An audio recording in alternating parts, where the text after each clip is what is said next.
In this video then guys, we shall be taking a look at the 2011 James Bond spoof movie, Johnny English Reborn, in which is the second installment into the Johnny English franchise. So without further ado, let's get into today's review.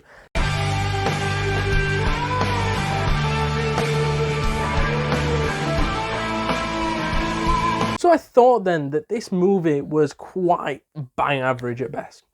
And the reason this movie was bang average at best, because I think they made the fatal mistake of picking up a movie which was made back in 2003 and thought 10 years later we can do a new movie which is gonna be like exactly the same as the old one, except the reason it didn't do so well was the fact that it didn't have Ben Miller in to play sidekick, and it didn't have the star-studded cast that we saw in John English 1.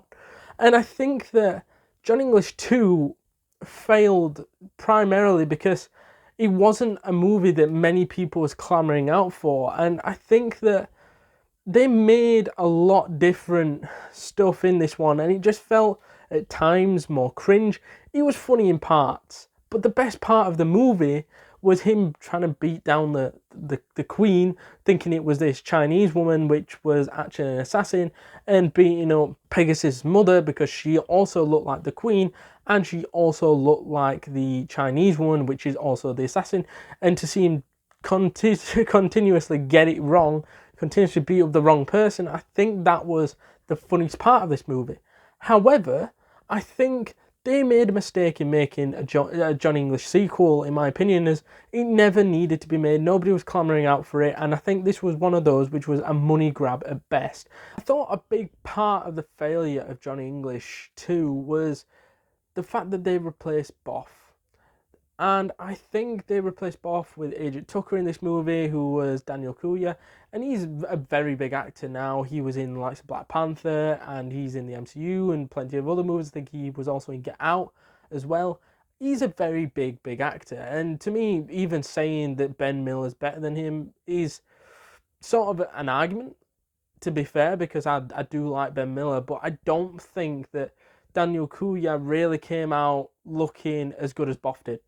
And I think Ben Miller had created a character which his boots was, even though he only did one movie, his boots were massive, and he stepped into that role and he did good as an agent, but I don't think as a main agent to John English, he was the person they needed.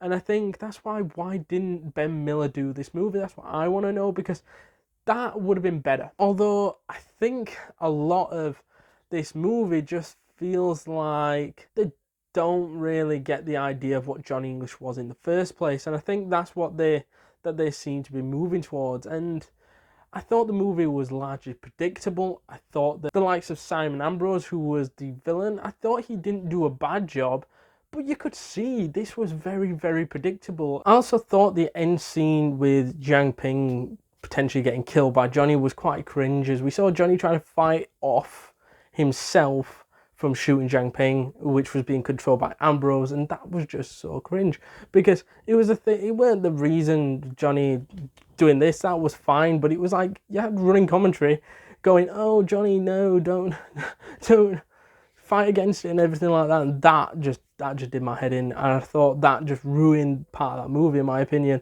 and really puts a dampener on this movie, as it was quite average and was alright. But then this was like, nope, they've killed the franchise just with that moment. And I didn't mind it up to that point. It was just that really stood out to me, and there was no need for it. And the fact that John English somehow dies and comes back to life, like, let's just stop right there. How, if it's poison, you are dead. And there were no ambulance people pumping his stomach or anything like that, so I just don't get. He's not superhuman. Let's get that straight. So yeah, that didn't make any sense to me. I also liked the foreshadowing element of this movie, was that at the beginning of the movie we see Johnny English going through some absolute pain at the beginning of the movie, strengthening his body up in weird places because he uses rocks dragged on his bollocks, and to try to block out the pain barrier. And that is used at the end, where Ambrose kicks Johnny in the bollocks twice, and he's just yawning and pretending it doesn't hurt or anything, and then Johnny kicks him in the box, but then falls out the plane, then blows the plane up. I think this was that foreshadowing element. I always say movies is crucial, and I like the foreshadowing element as it's a hint to how the ending will go.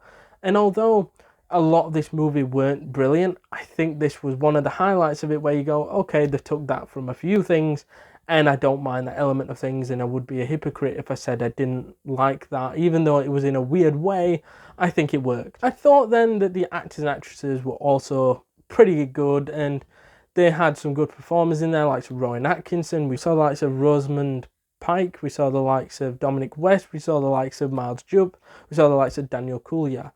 They were the best ones, in my opinion, in this particular movie, and they all did well. And I think it was more the plot wasn't good enough for them. Like I expressed earlier with Daniel Kaluuya, I think he would have worked. He's a cracking actor, but in this scenario, he had some big boots to fill with Boff, and I think there was better choices to play that role. I'm not saying he was bad. I think Ben Miller should have come back for that role, in my personal opinion. I think Rowan is always going to be great in anything he does, and even he turns chicken shit into chicken salad, and he is that damn good of an actor, and he can. And even though this was a poor movie, and I think he's been in probably a few of the poor movies, he's always a standout in those poor movies. It's not because of him, they are poor.